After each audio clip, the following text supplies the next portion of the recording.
back, boys and girls, to another episode of Kayfabe Comparisons. My name is Mr. Knowitall, Daniel John Schafer, and I am joined here once again by the rest of the Kayfabe crew. Introducing first, he is the king of the Kayfabe kickflip, Mr. Wex, breaking the Lawson. Wex, how you doing, bud? Living pretty great today. You know, drinking a little jarrito, as we say in Tennessee. And Jarrito. Enjoying life. It's a pretty good day. Still hot as hell out here in Tennessee. The humidity's fucking ridiculous, but it should be expected at this point, you know? Absolutely, absolutely. And also introducing the patron saint, not only just a patron, but the patron saint of the Rock Block, Mr. Jesse Baker. Miss Jesse, how you doing, man?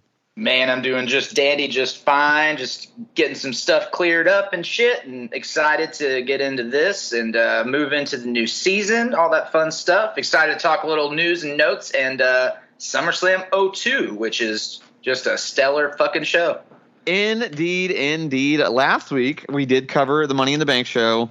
You know, there was some ups and downs, lots of downs, not a lot of ups. Even though I will say WWE was on a roll there for a while. Like, you know, they were leading into leading into WrestleMania. They were doing really well. Backlash was surprisingly great. They kind of kept it going for a while, and then we hit Money in the Bank, and it was just not what it needed to be. But we did cover also, just talking on it a little bit, was SummerSlam from '97. And man, I know last week I said that, like, I've been watching it, like, it made me want to go watch the Raw after that. I'm hooked in again. You know, like when you watch a show and you've seen it like 50 times, but then you're like, oh, I don't know what to watch. I'll just watch a couple episodes of this till the next show comes on. And then you end up like watching the entirety of the show again, even though you didn't intend to. You know what I mean? Oh yeah. Like, if it's something sick, it hooks you in. Dude, I literally, like, today at work and on my lunch break, I watched half of Ground Zero from 1997. Like, I've already watched all the Raws. Dude, I'd never realized that after the 97 SummerSlam, okay, I don't care what anyone says. I feel like I definitively found when the Attitude Era started. And it wasn't the King of the Ring promo with Stone Cold. It was literally that heart and soul SummerSlam. Everything changed. Everything changed after that main event. Like, the way they presented it on TV, that war zone, like, everything was different. Yeah, dude, broke his neck. Like, that was Raw it. is war zone in the second hour. That's official Attitude Era. Yes, that's official. Like, that's when it started. Then, literally 2 weeks. 2 weeks after that SummerSlam is when they put Hunter and Shawn together for the first time. And, like, they put Mankind against Mankind and Taker, by the way. When did they officially get the scratch logo? I'm not even there yet. I'm so excited, though. I'm so excited. That's what I'm saying. Like, I'm so excited to be reliving that year of wrestling again. Like, I did it on accident, but yeah, man. And I'll say that, all that being said, I feel like AEW is doing a pretty good job of trying to keep people engaged. Like, they have some whips. Hell yeah. But, like, I mean, they're keeping people engaged, man. We gotta, and we'll talk about that here. You know what? Dude, let's go ahead. I'll say, dude, right now. They keep me engaged, and I'm kind of like burnt out on wrestling in general as it is at this point. And same. AEW still every week, I'm in there. Every Wednesday night. I'm looking forward to drinking a little bit, watching some wrestling. You know, it's just that's Wednesday nights are where it's at. It gets you, man, and it gets you. And I want to talk more about that because I'm hyped about what AEW is doing. So let's go ahead and get into the best part of the show thus far. It's Wexley Spills the Tea. And what kind of tea are we working on this time? Maybe Earl Grey hot? Earl Grey hot? Maybe like a chai tea. Ooh, chai. I like that. Dirty chai, though? It's got to be dirty. Yeah, we'll go real dirty because, you know, right, I'm dirty. Dirty. I got a little dirty's my middle name. Spiked lemon iced tea as we speak. So there you Spiked go. lemon. Well, there we go. And speaking of dirty, for the first time since 1998, WWE Raw is going back to TV 14, baby. Ooh, that's true. Yeah. I saw that. That is exciting. I do feel like again, I will say that, like, Money in the Bank sucked. I'm just going to say it. Like, there was some good wrestling, but the writing kind of sucked. But before that, these past like 3 or 4, almost even 6 months, almost even half a year, of pretty decent writing from WWE. So yeah, I agree. I mean, I think opening it up to that TV 14 level is a good thing all the way around. And there are rumors that Cody Rhodes is very instrumental in getting that done, making that happen. You got to be able to say shit at least twice. Yeah. Well, there you go. I mean, you get a couple shits per week. Chuck Taylor still hasn't got that shit on AEW like he's been looking for, but we're gonna get to see some WWE guys cut some shits here and there. I'm into it, man. I do really very much like that idea. Yeah, I'm pumped. I'm pumped about it. So that's some positive news for WWE, and honestly, I don't really think it's going to get too much different or crazier or more edgier because, SmackDown has been PG since it started. Yeah. And SmackDown has had some, some controversial shit here and there. But the Vinnie Mac saga unfortunately continues. Literally right after we finished recording last week, the next day, more and more NDAs have been discovered by the law firm that's been investigating them. And yeah, how are we up to 12 million now or something like that? You know what's going to happen? What? I'm going to say this here, and I hope that you are all listening very closely to me. If they find out that these NDAs were purchased by him personally and paid out by him personally, then he might very well be able to turn around and literally sue the government essentially, or the law firm, or whoever is like is it the SEC? Is that who's like coming after him? I have no clue. I just know it's because if it's his money, then this is like literally like a violation of privacy. I mean, it's a private contract between two people. As long as it's his money. Again, I want to make sure that's very clear. If he used any company money whatsoever, if he did, this very much could be the downfall of Vince McMahon. If it is found out that he did spend company money, shareholder money on these NDAs, it is very possible that they will finally remove Vince McMahon. I never thought I'd say that. They already pretty much have proof that he did give one person a raise while he was having a relationship with her, so that's already damning. Not the same as a payout. Well, the percentage of the raise is pretty substantial. Yeah, he doubled her fucking salary. 12 months of doubled it. Went from $100,000 a year to $200,000 a year, like straight up doubled her salary, which is pretty damning. And and not only that, like I understand if he's using his own money, which very well, if it's a private thing, it's own money, very well. Like you said, he should be able to sue them. But some of these people in some of this situation are like, it's not so consensual, if you want to say that. If you know where I'm getting at. See, sadly, that doesn't matter. Like, and honestly, I'm not saying that's the way it should be, but like, it's still like it's not a government branch. You know what I mean? Like it's a private company. So like until there's a criminal charge put against him, like it doesn't matter. Like he's not just, dude, he owns he doesn't even own as much as like the controlling. He has like 81% of controlling share. Like it's not even close. Like he's not going anywhere. Like he will lose every sponsor and go down to being 100 millionaire before he lets WWE go. That is what will happen. He will go back to Municipal Auditorium before. Do you really think that he just wouldn't just go away and let pretty much what's happening? Let Stephanie be a proxy and run the company. He absolutely will not. Absolutely will not. Until he dies, he's going to just go for it. Until he dies, he will not be away from the WWE unless he is unless they somehow can legally remove him. But I mean, I just don't see it happening, man. I don't see, and again, it becomes this argument on like wrestling Twitter where it's like, should he or shouldn't he or whatever. Like that doesn't matter. Like the question is, will it or will it not happen? I don't think it's going to happen. I gotta agree. We'll see how this all plays out. But speaking of allegations, people with allegations, your boy old Marty Scurll has been booked by Santino Marella for his Canadian Battle Arts, like it's like an MMA hybrid wrestling promotion, and he booked him on the show, and that's just the first thing appearance we've had anything about Marty since he willingly admitted that he banged a 16-year-old girl, whether it was legal in the country or not, whether that's the age of consent. I think it's still fucking weird. Regardless, wasn't he like 20 at the time though? No, he was like 26. Oh, that is a little weird. But, I mean, exactly. So, like Santino said, he said everybody deserves a chance to redeem themselves, but I don't think he's done enough to redeem himself. So, how do you? I don't think it's the right time. Though. I mean, that's a little. And I know the UK has different laws, and he said that he thought it was consensual, but he knew she was 16, and it just feels weird to me. just a little weird. And I used to love Marty Scurll, and just like the next segment that we're going to get into, his in-ring work was great, but him as a person, can't. Let's be honest. So if this is in America and it's a 28-year-old wrestler that consensually has sex with an 18-year-old fan, nobody's talking about it. Which is still fucking weird. It's fucking weird. Don't get me wrong. I'm not saying it's not, but I am saying that I don't think that it comes up in discussion at all unless the issue is specifically with consent. I fully agree with that. Yeah, but supposedly she was like drunk and got pressured in the situation. But he says he thought it was consensual. But there's always two sides to a story. But talking about two sides to a story, we're going to get into this next little bit here.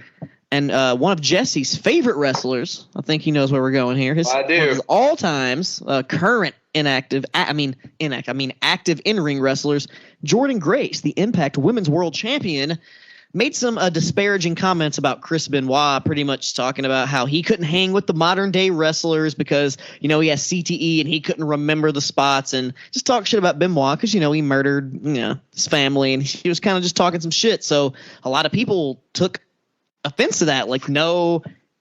Obviously Chris Benoit was a beast in the ring. Because, he murdered his family and what.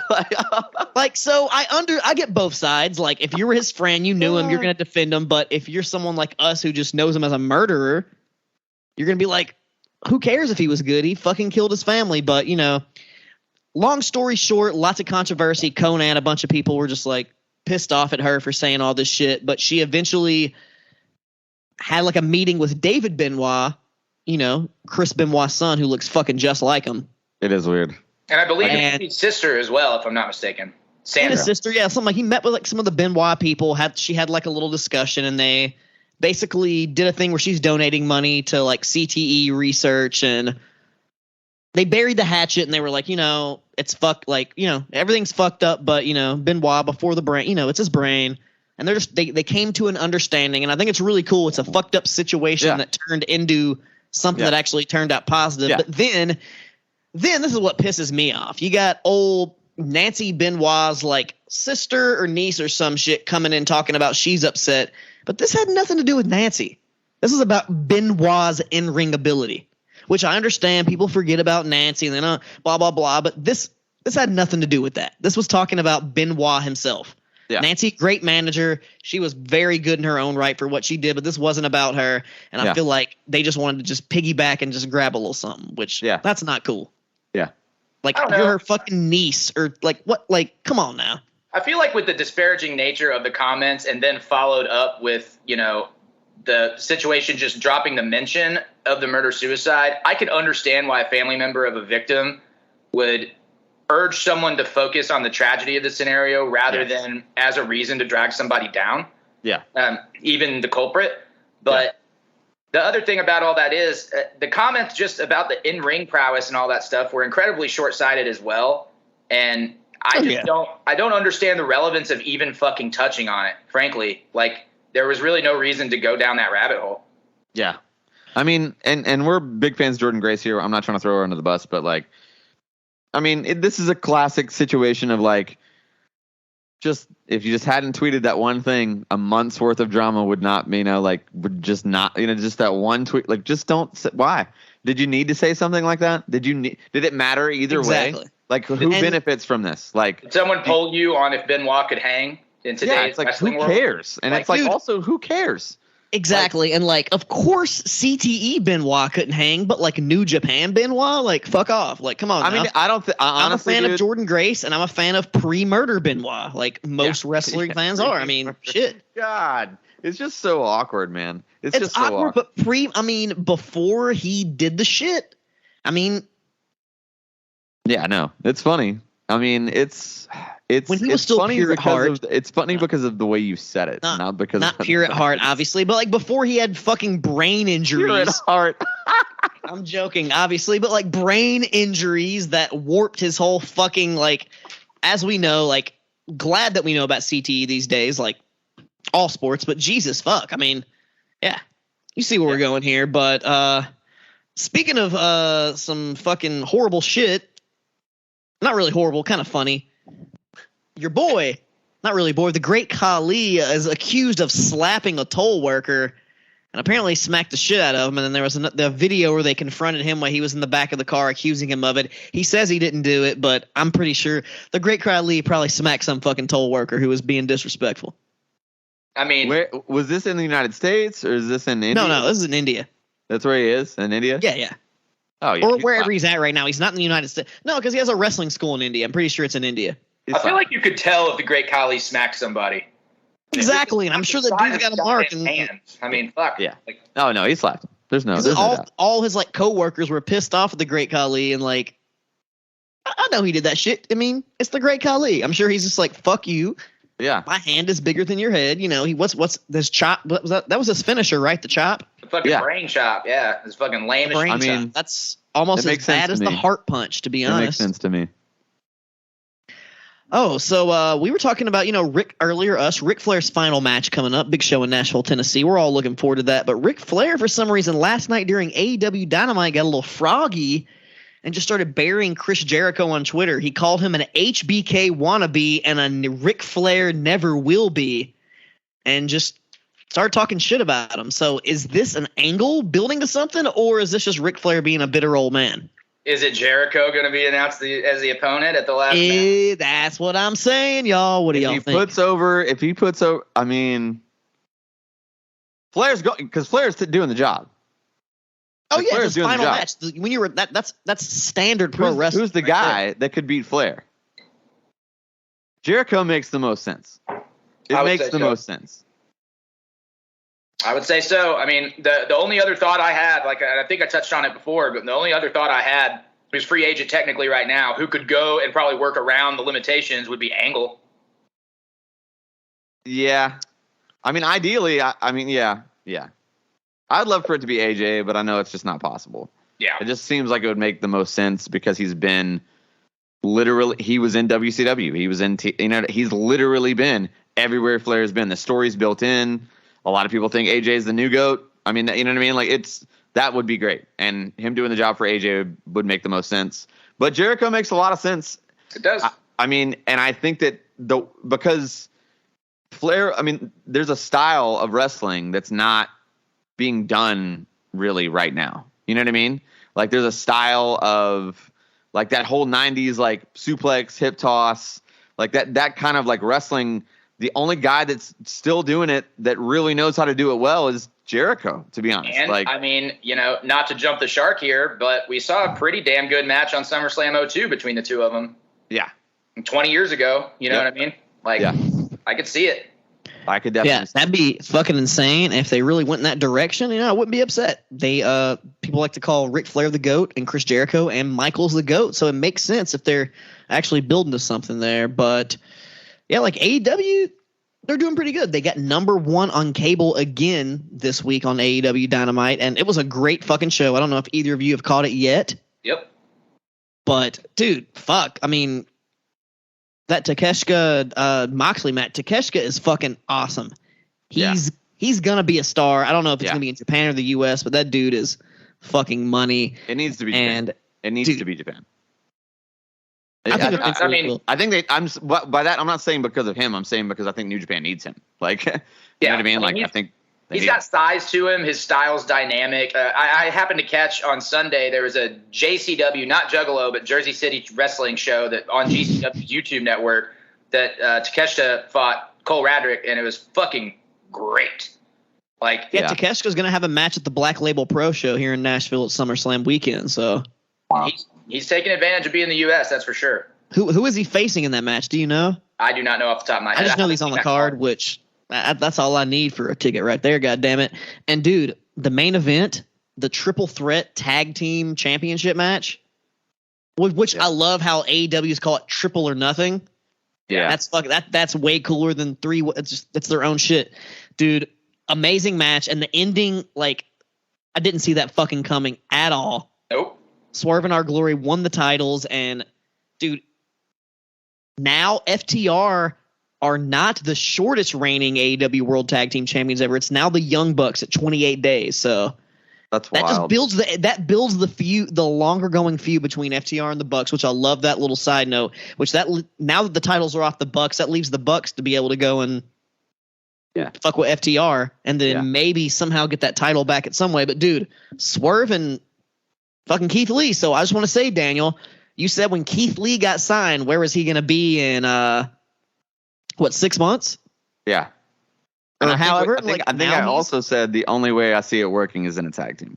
I'm almost positive I said that. I recall that's that. Great, because now here we are. Here we and it worked out. Fucking. That's And how we I love do that. kayfabe comparisons. We do predictions that come true. That's right.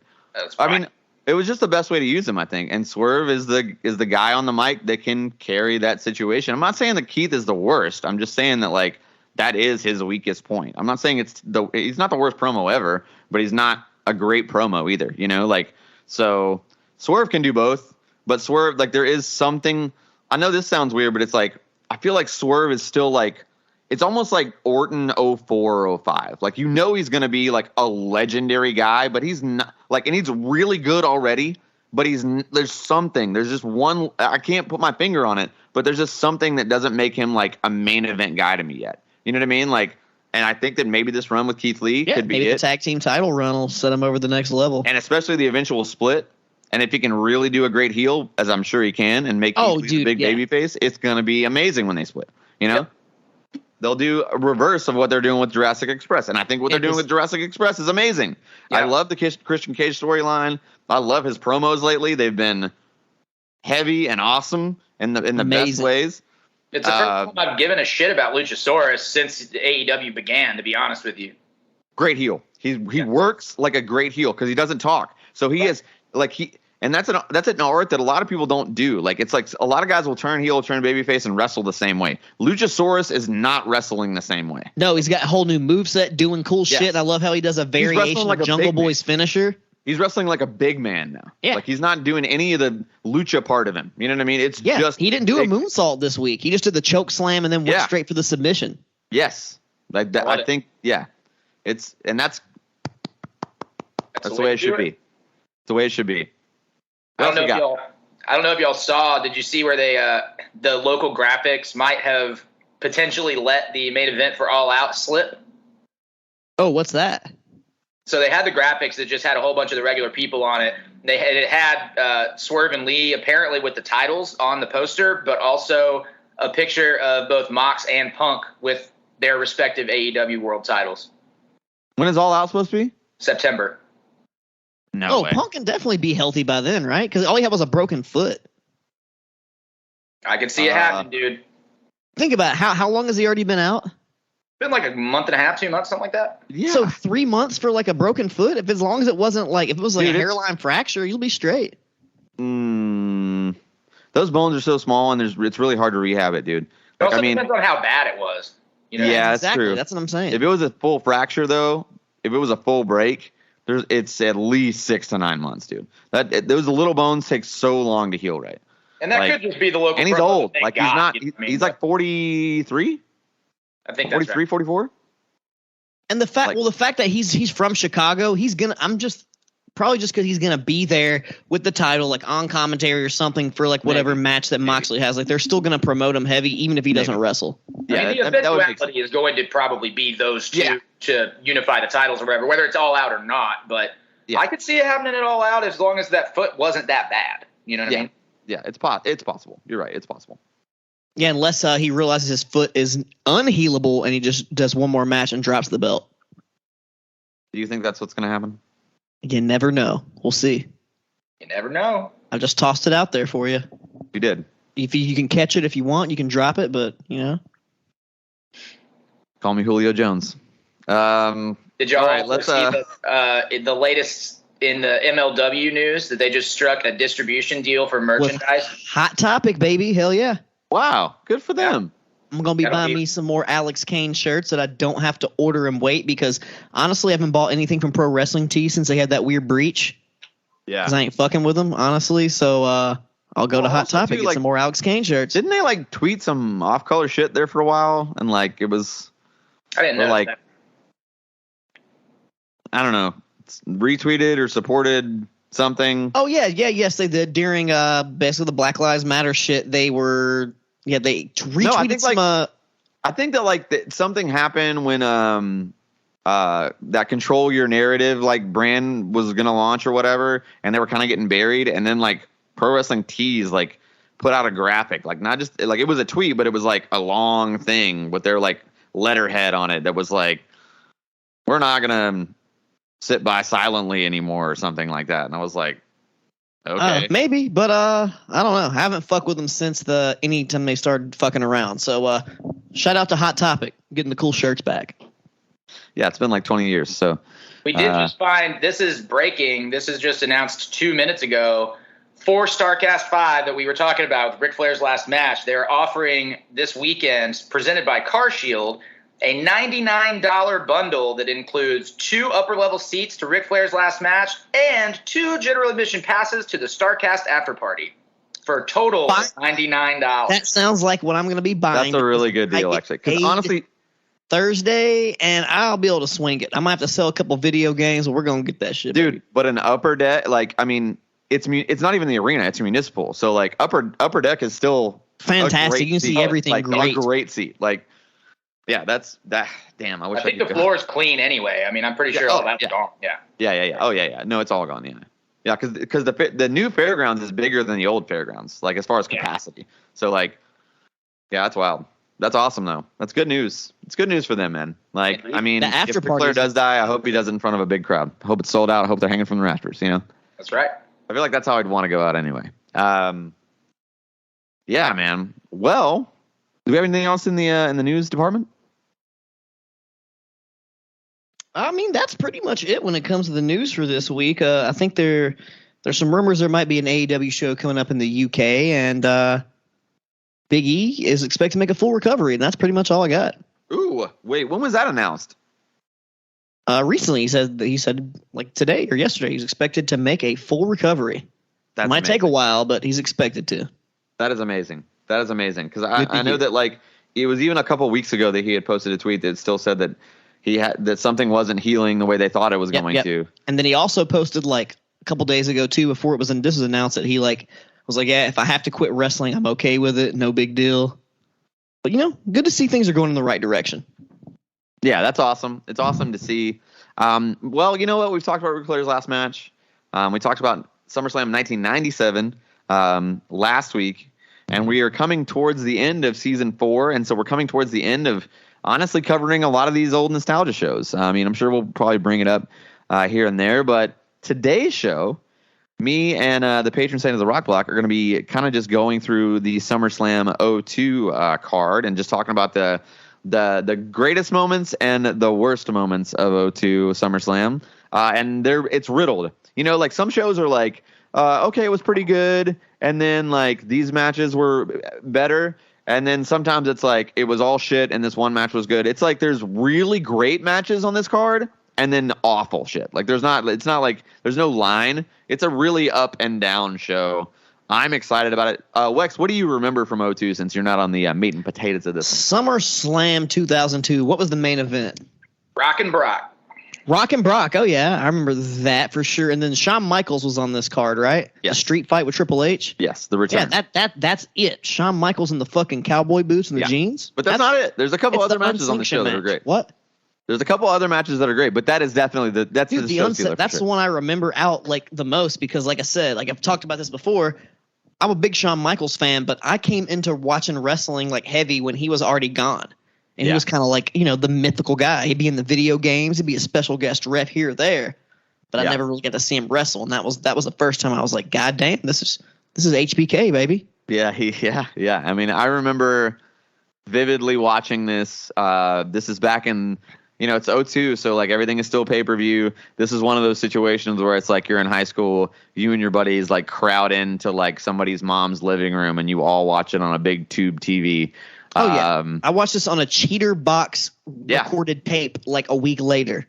Yeah, we all pitched in and actually watched it and drank like Dr. Pepper and ate nachos because it was high school. But yeah, it was a long time ago, but I have vivid memories of this. Like I remember what that room smelled like. I remember I'd been to this buddy's house like twice in my life, and I could still to this day drive to his house like in Donaldson.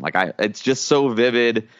I remember everything about that match specifically. it is my favorite match of all time. I think actually, I think the Iron Man match is probably my favorite WrestleMania match of all time, but I think this is my favorite ever wrestling match, ever. Dude, I think so. The hypest thing is when cut a suck it. I was like, fuck. Yeah. Oh, it's so good. I was so good. I'm a DX mark. Well, I'm excited about it. We're gonna get to it.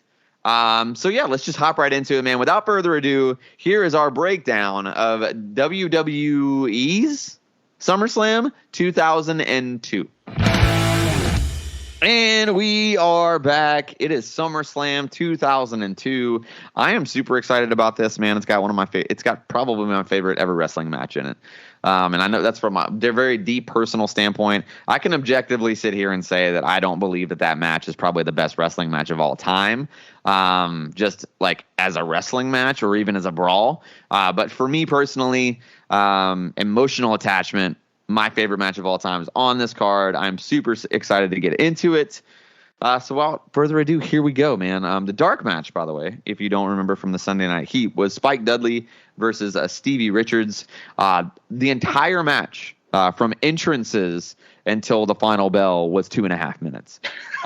So it's literally just a way to hype up the crowd. Spike Dudley goes out there, gets a little bit of shine, and then beats the dastardly heel Stevie Richards. Everybody loves Spike. It's a win-win. Everybody's happy with it.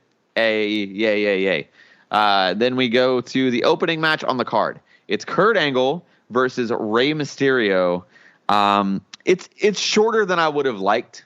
That's my only gripe with this match. I thought it was very good, but it did feel, especially for both guys, it felt like they were moving. It felt like they were you know what, we have these spots. Maybe their time got cut at some point, and they were we have these spots we want to get in, and they were we're going to get them in. And it really did feel very fast, even for, maybe not so much for Ray, but it felt way too fast for an Angle style match. Very good, but I wouldn't say great. I'd say make 3 3/4, 4 beers most, but still very good, above average. Great. I mean, solid opener, but I think it was less than 10 minutes. It just wasn't what it should have been. And also, I just don't like Ray tapping out in the opening match of SummerSlam. You know what I mean? I don't know that it really made, especially, heel Kurt Angle. I don't think he needed a tap out win. I think if he had maybe cheated a little bit or whatever, I feel like it would have mattered a little more. But yeah, that's where I'm at. What did you think about Ray and Angle? Man, I loved the entirety of the match. A couple of really important notes about this. This is the very first ever WWE SummerSlam in history. Yeah. This is the first one after they got the F out. This is 1 month from Rey Mysterio's WWE debut. So he is brand spanking fucking new to the company. The intro to the match was clever with him coming in from behind. I thought that the way it was wrestled was between these two guys. It showed – I was very used to WCW Ray. And, yeah, he fought giants in WCW or whatever. And I'm not saying Kurt's a giant, but he really held his own. He wrestled a completely different style. Yeah. Despite the fact that he did tap it, I agree. I didn't love it, but I thought the finish was extremely clever. I went 4.5. The crowd was fucking into it. Yeah. They were here for this. That was a great opener. The crowd was hot. Yeah, it was fantastic. Crowd was hot for sure. The next match I thought was better, actually. And it was a slower paced match, but I thought that it was a slower paced match, but it was just as long, and I felt like they did more. I feel like in time comparison, we're talking about less than a minute's difference in the match, and I felt like this match moved and breathed so much more than the Ray and Angle match did, and I thought the crowd was still just as hyped for it, and also Flair, this might be Flair's best babyface run, if that makes sense. Everything, and this is probably at least his best WWE heel run up until the Best in the World at What I Do, that 2008 run. This was the best heel one. Come right off of that undisputed championship run where he's just playing the whiny heel. And the wrestling was just great, man. It was and that's why Jericho is one of those GOATs, because he got his Jericho more modern style spots in, and hats off to Flair too for working that very well. But also he worked to Flair's style, put Flair over. Great match. I gave this one 4.5. I really I think we're kind of maybe flip flopped on these, but I gave it 4.5. Where are you at on the second match? We did flip flop. I was 3.5 on this. The psychology was fantastic. Main reason that I went 3.5 is I can never get into babyface Flair. And okay, that's fair. That's really it. I mean, Jericho definitely carried a lot of the match, and I think it's widely known among IWC now that this is during a period where Flair had completely lost confidence in being Ric fucking Flair. Yeah. And you can see a little bit of that. Like, he did the botch on the up and over and the whole nine. I mean, but the match start to finish was extremely entertaining. Again, 3.5, which is not a bad rating. No. I just, I would have loved to have seen the roles flip-flopped a little bit, but it didn't fit Jericho at the time. And this is also Flair's first SummerSlam ever. Yeah. Which is that's kind of an important note. Too. Yeah. It's wild to think about. But it was a good match to get it started for sure. And I'm liking it. I'm liking it so far. I'm totally into it. I will say this next match, disappointed me quite a bit. It's Edge versus Eddie Guerrero. I felt like they didn't get their footing. I felt like there weren't necessarily outright botches, but I felt like there was nothing completely fluid in this match. Like it seemed like one or the other had too many nerves going on. Like there was just it felt like the spots were good, but the cadence or like the way they were executed, like it was laid out well, and there was no outright botches, but it just felt clunky. Like it just didn't feel as smooth as Edge versus Eddie Guerrero will become. But yeah, for me, maybe I just like overhyped myself for it, but I was very disappointed in this match. I gave it 2 3/4 beers. It was below average to me. Even though the crowd was hot for it, it wasn't what I expected it to be. And I felt like the first 2 matches, maybe it was just because of that, but I felt like they kind of overshadowed it. I see where you're coming from on that. We are completely opposite here. This to me was my favorite match on the card. And I mean, as much as I love HBK and Triple H, like this match, the way Eddie kept going after the shoulder, and there were innovative ways that it happened. And I kind of thought some of the clunkiness that really worked for me, to be honest, because it didn't look like it was supposed to be smooth. Eddie's about 5 months into his return from his initial firing from drug stuff, and after he did the Ring of Honor run that we touched on last week and all that fun shit. But like, there were so many good situations that unfolded in this match to me, and Eddie's on top basically the entire time until the shine, the comeback, the spear, and Edge's win. I thought it was paced really fucking well. That frog splash to the shoulder looked absolutely fucking brutal, and I'm not sure how they pulled that off without a real deal injury, to be frank. To me, that was super intense. I gave it 5.5. I thought it was fucking awesome. Oh, wow. 5.5. Dude. I thought it was great. I really enjoyed this fucking match, man. And commentary played a very large role in that too. I'm not going to lie, but I just thought the psychology of it was great. It is the placement on the card. I mean, if this was like further down the card, I think I would have rated it a little bit differently, but being like pretty much right in the middle of the card, I thought it was ideal.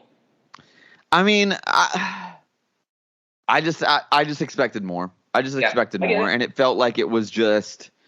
It wasn't even that it was rushed. It just felt clunky. Like this, and again, like I can lay out the match and feel like every time, like I could anticipate the spots, and I think that bothered me. And also the fact that because I could anticipate them, they they weren't executed as well as I thought they could be, and that bothered me.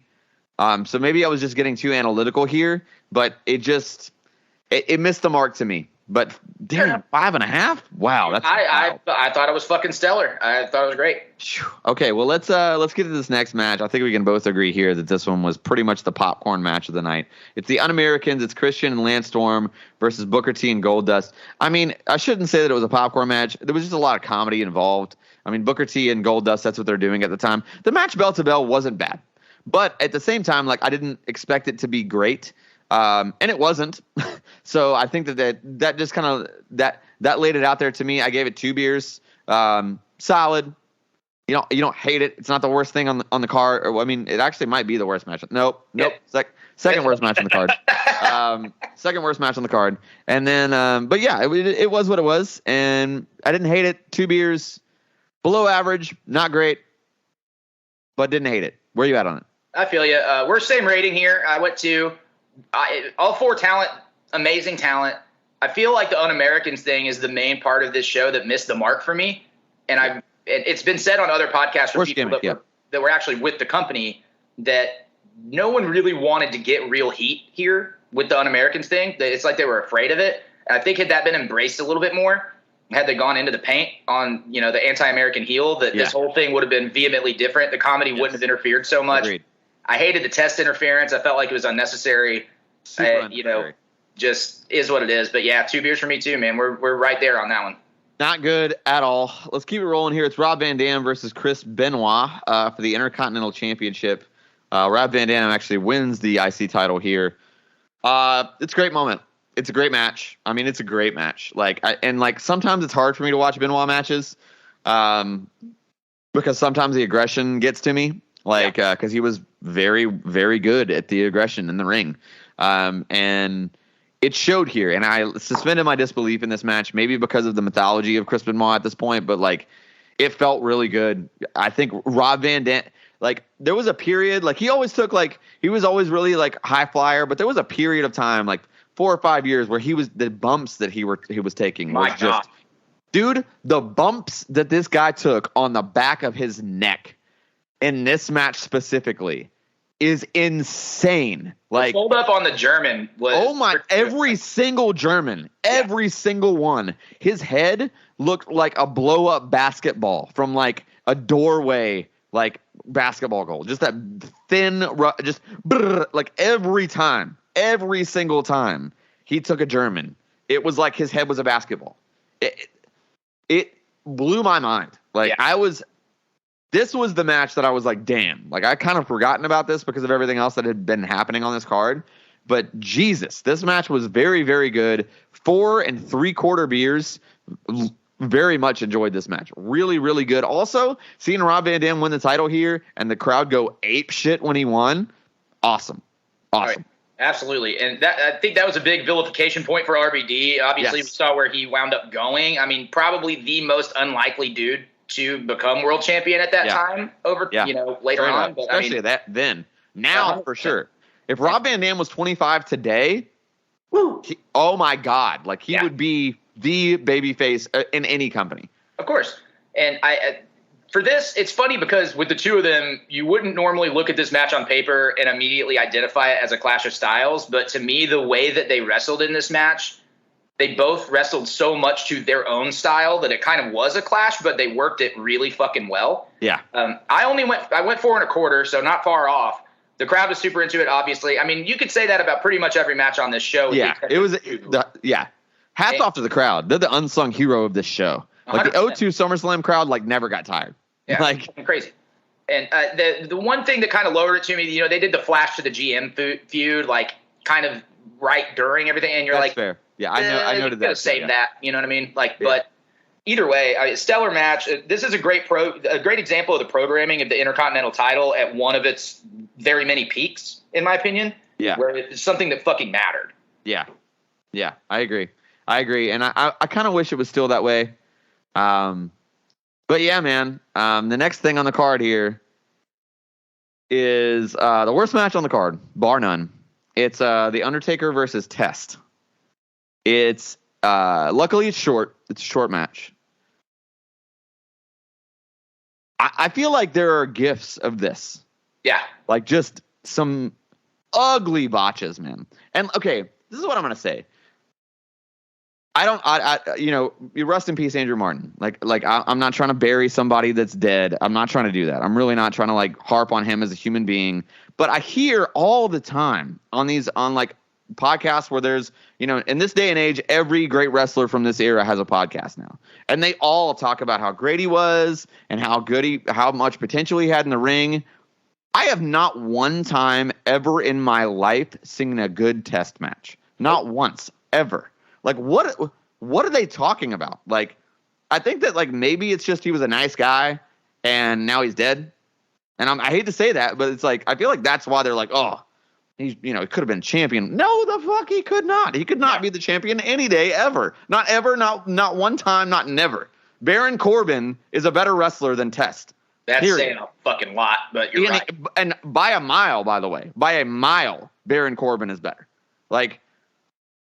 It was terrible, man. How do you botch a semi-main event with The Undertaker at SummerSlam? How? Unless your name is Giant Gonzalez, I don't fucking get it. 1 1/4 beer for me. I went 1.5. Mostly I guess just because it's Taker and his presence alone can help save some shit a little bit. But you had all the other un-American interference shit again. We're going right back to that bullshit. And it's just, in less than 10 minutes too. It's like this is a Raw match or a Smack. Like there's no reason to have this on your semi-main event, like or like semi-main event, whatever that is. I see it as a ginger on the sushi plate type of match. You know what I mean? It's like you're coming off of RVD Benoit. You go straight into Shawn and Triple H. You're kind of fucked. You know what I mean? Like that's fair. So you go in, you do this dumb shit. Again, if you want to define a popcorn match, to me, this is it. Yeah. And it is the worst match on the card, so yeah, you're right. It's the only difference being some people might have stayed in their seats just to see Taker. Yeah, but yeah, I gave it 1.5. It was bullshit. It was awful. All right, so let's talk about it. We've kind of sped through this entire card, and now we're here. It's Shawn Michaels versus Triple H in an unsanctioned street fight. The lead up to this on television, the storyline. The hyper zooming in AOL digital style on Triple H's face, the terrible makeup that he wore from getting beat up, all of it was done so well though. Like it is cheese, but like at that time too, like you got to remember that Shawn Michaels in 97, 98 was the best. I mean, like the best that's ever been. Ever in the history of professional wrestling to this day, by the way, and I will fight someone to the death about that. He's the best of all time. 1997 Shawn Michaels is the best wrestler that's ever lived, period.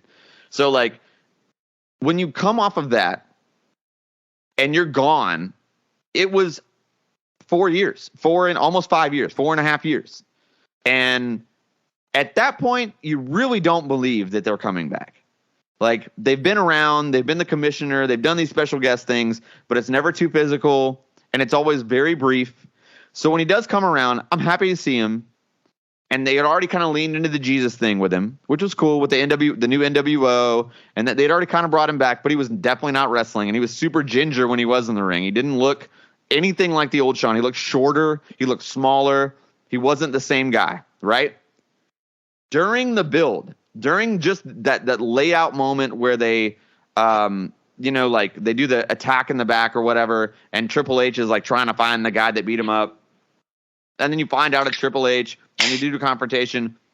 If you look at his body from that first segment until SummerSlam, he worked so hard, and you can tell like it's not a steroid thing. Like he doesn't look massive, but he looks like he got in amazing shape, and the trust that Vince McMahon had to have in Shawn Michaels to, after 4 years, put him in the semi-main event at SummerSlam. Like, unless you have the title, this would have been the main event. If Triple H had been the champion, this would have been the main event. First match in 4.5 years, they went 28 minutes. That by far the longest match on this entire card. They tore the house down from the opening bell to the final thing. So many high spots. The false finishes in this match are like goosebump worthy, and there's more than 3 in this match that happens. This is my favorite professional wrestling match of all time. It's a 7 beer, 10 beer, 12 pack. Go to the store. We're getting a case. It's that many beers. Like, this is the best match to me personally as a fan and as a massive Shawn Michaels mark. Like, it's the best match of all time. The best match of all time, in my opinion. 6 beers. I'm stepping off my box. Jesse, what'd you think? You just gotta, looking at it from somebody who did actively watch during most of this time and before that even, like seeing the scope of HBK's career, and you always knew something was there even in the days of the Rockers. You always knew something was there. Seeing the Heartbreak Hotel, seeing the IC run, seeing him ascend, seeing DX, seeing him leave, which was, and you're dead on the fucking money when you say that after that amount of time, you really didn't believe he was coming back. But when he first left, it's just that automatic, and especially because he stayed on TV and like kept on coming back and making those appearances, you're always kind of thinking there's a glimmer of hope, like we're going to see full on HBK again. And then you get to a point where you're like, fuck, man, no, we're not. Yeah. It's never going to happen. Yeah. The minute that they got into this and announced it, I assumed that they were using it as a way to bring somebody else in. I really did. Yeah. I figured they were going to bring in a heater of some kind that was going to wind up facing Triple H and whatever the fuck. I thought it was Nash because we're before No Way Out. Like at this. Well, no, we're after No Way Out. I thought that like it was going to be Nash as Nash. Like because he was going to be getting healthy again. There was a minute there where I just figured that they would team Triple H with a couple of guys that were there, and then they would team Shawn with Click guys, and that's the way they would go because it's sensible, right? For somebody who hasn't gone that hard and that long. This motherfucker comes out, looks like Shawn Michaels, fights like Shawn Michaels. It's like he never fucking stepped off the bike. And insane. The amount of stuff that they pulled in this match that they wouldn't even trust an active talent to do. Nope. Today. Not at all. And even then, when some of the rules were a little bit more lax, they still wouldn't have. Yeah. It just an incredible performance by both guys. And Hunter perfectly capable of carrying the match if Shawn had missed a step, of course, which I'm sure that's where some of the trust came from. Yeah. But he didn't fucking have to. No. Not at all. But he did his job to the fullest. 100%. It wasn't like it was equal. Like they equally owned that match. Like 100%. It was so good. It was two guys that you could tell had the level of chemistry and the level of trust that can only create that kind of environment. I mean, there would be no way to recreate that kind of environment. And yes, Edge and Eddie was my match of the night. I did rate this exactly the same. I went 5.5.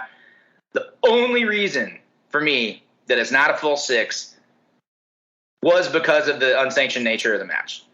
And it was the right thing to do for this. I'm not arguing that. I'm not saying they should have done something different here. I'm just saying that it's like seeing a regular, like a traditional match, just psychologically speaking, there's other stuff that you can do with that. But in this instance, it was the perfect way for these two guys to face off. It was the perfect way for Shawn to come back. And it made it believable that he was coming back because they weren't just like, okay, that's fine. You could just come wrestle a regular match again after all this time. They made it into a thing with stakes and fucking a problem. They made the issue severely personal, and I thought it was expertly pulled off. It was definitely highlight of the show in terms of storyline and all the build and everything else. Yeah, absolutely. We can't say enough good things about this match for sure. If you watch one match from SummerSlam 02, it's got to be this match. It has to be. It has to be. But yeah, let's keep it going. I will say that the main event here, though. Listen, Shawn Michaels, Triple H, it reignited Shawn Michaels, and a lot of people would argue that his run from 2002 until 2010 was his best run. Yeah. And it's hard for me to argue against that. I mean, he had a great run. Because it is different. I mean, like he wrestled at the same level, but he was a different wrestler from 2002 to 2010 than he was in the 90s. A little bit less gritty, but almost more finesse, which is crazy. If you watch Shawn Taker from his initial championship run versus any of the Shawn Taker Mania matches, that alone tells the story. I mean, it's like those matches never would have fucking happened in 97, 98. No. Like at all. Even though I prefer that Shawn, I feel like his it's more wisdom. And he like even though back then he knew how to work to his opponent, but back then he knew how to work to his opponent to make Shawn look good. He didn't. And then I don't think he really cared as much about how the other guy looked. And I think that when he came back, he definitely did. And it was. It's improvable. It's crazy though because it's the finesse. It's almost the athleticism that was even better post back surgery. That I would argue that his selling wasn't as good as it was in the 90s because it wasn't so much about Shawn. It was more about, and that's the thing too. If we talk about 2002 to 2010, how many matches did Shawn actually win? He had that SummerSlam. He won the title at Elimination Chamber that year, and then he lost a lot to everyone. And we went through that whole DX reunion run and stuff, which wasn't, Shawn definitely wasn't the highlight. They beat the Spirit Squad a bunch. Right, and they beat, Vince and but with any other younger wrestler, he put them all over. All of them. Literally name a wrestler post from 2002 to 2010 that Shawn worked that he didn't put over. Jericho, Angle, Batista, Orton, Triple H even more. Like, I mean, all he did was help make guys. I mean, it was kind of insane. Like, he also pulled out what I would say has to be the best and, in my personal opinion, unbelievably good match from Hogan. Yes. During that run. I mean, Hogan Vince was great. Don't get me wrong. And there was a lot of high spots in that match too. But it was like Hogan Rock. It was more entertainment. It wasn't a wrestling match, you know? But Hogan Shawn, that was a fucking banger. It was a wrestling match. Mm-hmm. And Hogan looked good in it. He made him look so good. It was great. It was great. He played to his strengths. But you know what? We got to get into this main event. I will say that this main event probably had the most longevity because we're still seeing the benefits of this main event today. Yep. We're seeing the benefits of this main event 20 years later. It's Brock Lesnar versus The Rock. Brock Lesnar defeats the undisputed champion, The Rock, to become the world champion for the first time. And it's a shorter match. It's a shorter match than the main event, but this is the longest Brock match to this point. And it's not, and this is the first time that you see him really work. I mean, he had kind of been, like WWE had, I won't say that he's WWE's Goldberg because this is a couple years after Goldberg. It's almost like they took notes on the Goldberg character and made a better version of Goldberg. And that's what Lesnar was, with a guy like Paul Heyman that could cut great promos for him. And the wrestling in this match, he gave so much to The Rock. Granted, he's the champion, and it sounds weird to say that because like Brock had never won a title before, but he sold really well for The Rock. This is the first time that I saw Brock and I was like, oh shit, he can sell. Like he can really sell. Like you really believe that The Rock's going to beat him. Like you believe that's going to happen. And there's which causes true false finishes. They went a little over 15 minutes, which I think was Brock's sweet spot at that point because he's still very green. And we're still yet to have that Kurt Angle Brock main event that really catapulted him. I will say this match made him a main eventer. Angle and Brock at WrestleMania 19 made him a top guy for a long time. A true top, like upper echelon guy, you know? But this match definitely put him in the main event scene. And hats off to The Rock, man. He was coming off of he knew he was going Hollywood at this point. He's doing that. He had slimmed down, you know, and he talks about this a lot in his shows and his documentaries where in the beginning, all of the Hollywood people got in his ear and he got real skinny. And that's what happened here. He was a very thin. I mean, he was thinner here than he'd ever been. He was thinner here than he was when he was Rocky Maivia. He was very thin. But he looked good. He looked lean and mean. He looked very like almost swimmer body type Brock. And he was fluid. His cardio was great. I mean, the punches were snappy. He looked good. He's never been a small guy, but he was a smaller version of The Rock. And it was great, man. Brock looked like a monster, but you could tell that Rock was the ring general. He walked him through it. He made Brock look good. He didn't have to, and he did. And he put Brock over. And then, I think it made Brock. I gave the match 4 stars or four beers. 4 beers. Where are you at on it? I also went exactly 4 beers, actually. Obviously, impressive is an understatement in terms of Brock's showing. You know, anytime you see Heyman get bumped, I think everybody's probably going to pop, especially right here. Heyman exists to be disliked, and he's real good at it. So, that's never arguably the best. At all. And having him involved, I think, helped in a very huge way. The counters, the falsies, every bit of it to me was a very well-constructed main event. Brock takes the championship here, is the youngest world champ in history at this time, and he remains so until Orton wins it in 2004. Yep. So until 2 years later, Brock is the youngest world champion in the history of the company. Obviously, and they're only months apart, by the way. Orton and Brock are less than a year apart in age. Yeah. Right. Yeah. It's all like coming up from that same combine where, everybody came up at the same time and whatnot, but still, yeah. Like fucking A, it was. I thought it was excellent. The fact that he could hang with that little experience, and he did hang. Obviously he's green, obviously he's being led, so on and so forth. But he played to his strengths, and you're right, he gave everything to The Rock. I gave it 4. I don't envy them for having to follow the unsanctioned match at all. Because at that point in time, you're looking at a legend coming back facing a current living, everybody knew at that point in time Triple H was a legend as well. Yeah. And what a fucking match to have to follow, Oh, yeah. And with nothing in the middle of it. And so, the crowd's hype and they're ready for it. But I do think that had to affect their mentality. Oh, it had to, yeah. It had to. But still a fucking stellar main event. And just another example of how 2002 is a crazy, a super underrated. And it like you're looking at a year plus after all of the competition had been eliminated. And right now at this point, you're getting the first NWA TNA shows, which were on no one's radar at that point in time. They were on our radar because we're fucking here. Yeah. But it's a little bit different. You know what I mean? Yeah. So I can't commend them for this show top to bottom enough. Even with the 2 duds, it's still a fucking stellar show. Yeah. I mean, and this for me was like, it was a weird time because this was the summer between my sophomore and senior, or my junior and senior year in high school. So this is when I'd already been doing backyard wrestling, and I was training with Jeff the Crippler Daniels, a local legend here, and I was wrestling in Columbia, and I'd also just started Falling Creek yesterday, which was my arguably most popular band, and like the band that ended up getting me signed to a developmental deal, and a music developmental deal, by the way. So that was, I wasn't really, and you understand this too. Like when you were like really on the indie scene doing the commentary thing, you can't really like you have to kind of invest more time into what you're doing. I mean, you so it's like I really did. I mean, I would try to catch Raw. I would try to watch the pay-per-views, obviously. But I wasn't as into it as I had been previously.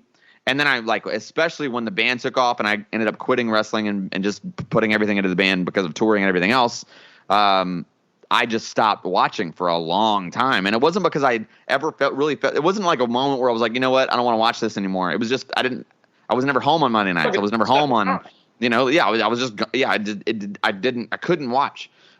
So yeah, I mean, it's cool to see this, but it puts me back in like a place that I remember fondly. And also too, it's like I'm rewatching it again from a fresh perspective. Now I'm stable, living and having a mortgage and 2 kids, and I'm a different place in my life, so I can actually just consume it instead of like because at that time I was wanting to be a wrestler so bad that it was like I was dissecting everything. Okay, here's the open, here's the chain, here's the breakdown. Are they going to do Shine first? Are they going straight to the Heat? Like, you know what I mean? Like that's how I was watching every single match back then. So it's like I didn't really even, and honestly, maybe that's why I hold that street fight in such high regard, because it's formatted so well from really front to back. There's never a chain spot, as there shouldn't be. The match opens with him throwing his shirt into his face and just going straight into the brawl, and it's just all 10. It's all gas. There's no break the whole time, and it's like it had been a long time since I had seen a match like that, and it was just, man, so good. SummerSlam 02, go watch it. Honestly, instead of being picking out a match, just go watch SummerSlam 02.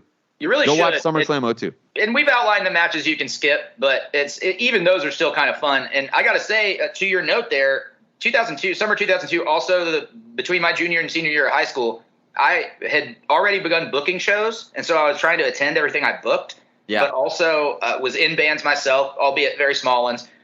But also, I was still doing theater. I was in Shakespeare in the Park at this time as well. And so between rehearsals and performances and shit like that, I had no time to watch wrestling. The best thing I could hope for at this time was I would get caught up on what was going on in the popular culture of wrestling by watching pay-per-views and playing fucking video games. That's usually how I figured it out. Yep. And this is another shining example of a WWE card that would have been built in a fucking video game, and you'd be like, yep, I'm playing this whole fucking thing. Yep. Like, it's just great. It's good stuff, man. It's good stuff. Go check it out. SummerSlam 02. And it's going to do it. Man, what a show. What a show. SummerSlam 02, peaks and valleys. But overall, a memorable SummerSlam. I mean, like, this is around a time, too, like, where a couple of SummerSlams, there'd only really been a handful of them since its inception that had been really legendary. And this kind of brought it back when we're coming off the tail end of the Attitude Era, and they kind of needed a boost. And I feel like they definitely got one here. Jesse, how do you feel about overall the SummerSlam show? Man, I think it's probably – there is an argument that this is the best top-to-bottom SummerSlam card in history. It's not chock full of a ton of matches, but the matches that are on it are great.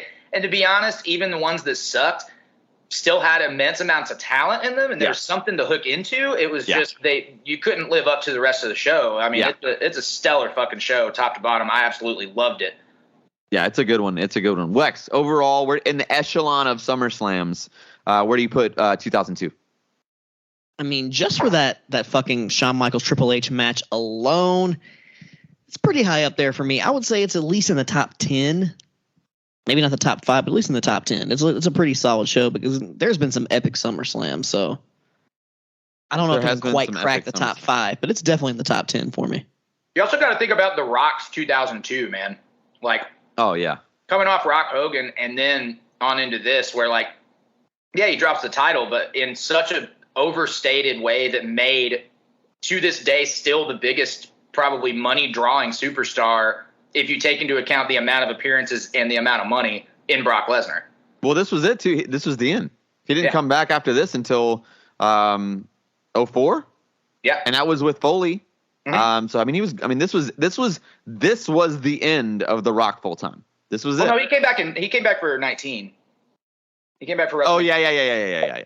But that was still a run. That was still just a Rumble to Mania run. Right. It wasn't a. I mean, he was. I mean, no. You're right. He came back for 19, and he worked through Mania, and I think he worked the Backlash after that. I think so. Yeah. And then that was it after that. So yeah, but either way, this was pretty much the end of full time Rock. Yeah. Like until the CM Punk feud, he didn't win the title again. You know, correct. So yeah, it's massive, man. It's been a great trip down memory lane, if you will. This is the point in the show where we normally do a trivia question. I completely honestly have just hadn't even thought about it because there's been so much going on, so much in the news and notes, so much in our personal lives that have been going on. I'm slammed, man. I'm slammed with stuff. I'm excited for season 5 we got coming up. I didn't think of a trivia question. Do you guys have anything? I got a really great trivia question for you guys, actually. Awesome. I love it. Okay, so as we know, Raw is going back to TV 14 for the first time since 2008. Yeah. Is that what it was? 08. Yeah, it was 08. June 2008? Well then, I already fucked up my question because it was a 07 one. So, hold on. I mean, you could probably still ask it. I don't know. So I think his question was, when was the last time it was going to be? I was going to say, what was the last main event of TV 14 Raw in 2008 before it switched over to PG? Ooh, the last main event of that Raw? I'm going to say it's 2008. I'm going to say Edge Cena? Nope. Oh, man. That's a hard one. It's the June 30th, 2008 edition of Raw because in July is when it officially changed to PG. Okay, this is my only lifeline. Is it Edge in there, though? Nope. Wow. Really? Okay. All right. My God. 08 is a fucking tough one for me because I was not really watching very much at the time. Yeah, that's rough. 08 was a dark time. Was it was The Miz involved? No, The Miz was not involved. The last main event of Raw in the TV 14 era before it went to PG. Any guess? Orton? Nope. Batista? Nope. Was DX involved? DX was not involved. Kennedy was not involved. Holy shit. Wow. We got to at least get one. Taker? Not The Undertaker. He was a SmackDown guy at this time. I guess Booker was probably SmackDown right now, too. Mm-hmm. Yeah. Triple H? I will tell you, the World Heavyweight Championship was the title that was on Raw at this time, and it was not Triple H. Damn. What? You guys are never going to get it, and it's a person. I don't want to give too much of a hint because I would give it away. What? Jeff Hardy? Not close, but not Jeff Hardy. Matt Hardy? He's never been World Heavyweight Champion. He's World Heavyweight Champion. And okay. So the World Heavyweight Champion is in this main event on this Raw. Yeah, that's the title that's on Raw. Oh, it's a title defense on Raw. Title match on Raw for the main event. What? Okay. Christian? We got to figure this out. Not Bobby Lashley? Not Bobby Lashley. Jesus. Fucking Rob Van Dam. Not RVD. Kurt Angle. And you haven't Kurt named Angle's either of the guys in the match, not even the champion or the opponent, so not RVD. What the fuck, man? And they're both former champion. I mean, like they Rey both Mysterio Jr. Not Rey Mysterio. CM Punk? CM Punk is the champion. The World Heavyweight Champion. And Dolph he Ziggler? defeated and retained against Dolph Ziggler? not Dolph Ziggler. Kofi? Not Kofi Kingston. Kofi Kingston, however, was in the semi-main against Chris Jericho. CM Punk. Who was he working at this time? Alberto Del Rio? Nope. Close. Very close. I'll say very close. Ray? I already said Ray. Oh, shit. Close not by because he's Mexican. Close by gimmick. Sheamus. No. What? They were all like in that what was that? Like That was way later than this, dude. Yeah, I don't know. AOA, it's like a weird time for me. Wade Barrett? Do y'all want me to give it to you? Who'd you say? Wade Barrett? No. You want me to give it finally? Y'all giving up? You're going to tap out? Yeah, I'm I feel like tapping. we have Are to. you tapping out, Jesse? Yeah. JBL.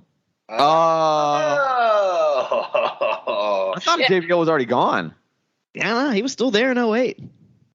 I also Main associate event, him so CM hard. Punk defeated him to retain the title. I want to watch that match now. JBL me versus too. Punk. That sounds crazy, actually. Sounds like it. And it's probably actually, I feel bloody like because it's that the match last is probably official trash. TV 14 match. So hopefully there's some blood. Can you see what that match was rated? Does it say like what the star rating is on it? Because it cannot possibly be good. There's no way it can be good. Or did he even do star ratings for Raw matches? Or was it just like Raw? Not, I don't think. Oh, no, he does. If there's a good match, he's like rated Dynamite matches. So, I mean, I'm sure he rates Raw. That motherfucker will rate a dark match before he rates Raw. Yeah, but in 08, like that's true. That's totally true. Oh, wait, it was just fucking Impact or, Raw, Yeah. which he just shit on both at the time. Right. As well he should have, but Yeah, I just associate JBL so hard with SmackDown that I definitely never would have got that one. yeah, me too.